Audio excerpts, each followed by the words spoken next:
happy to be back but worried about the future. 75 Filipinos returned from Syria on Friday. That's almost 200 now repatriated since the Philippine government ordered their nationals to leave the troubled Middle Eastern country in December.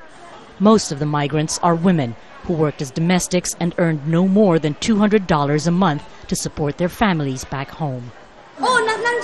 It was right outside. I could see it from the first floor. The war. Our house was ransacked. I thought I was going to die. Guns were aimed at us. Oh my God, oh my God. It was like that. Jubisano says she didn't want her family to worry and never told them how bad the situation had become. There's no food, no water, no electricity. There's always a blackout. Did I say no water, no food? We slept on the floor. It's costing the Philippine government some $5,000 to repatriate each worker.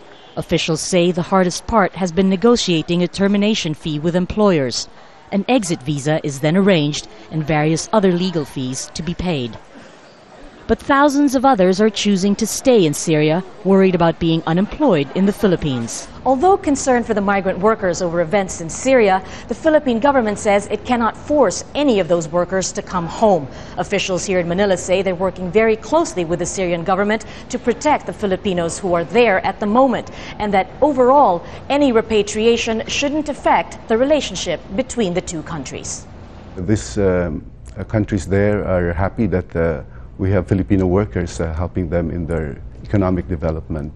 And anytime their security and their safety is at risk, we will try to get them out. And I think they understand that. The Philippine government has long had contingency measures in place for returning and distressed migrant workers.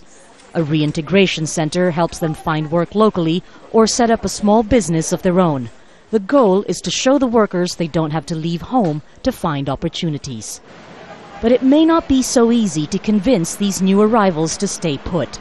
They say there's no way they're returning to Syria anytime soon, but many still believe hope for a better life lies beyond Philippine shores.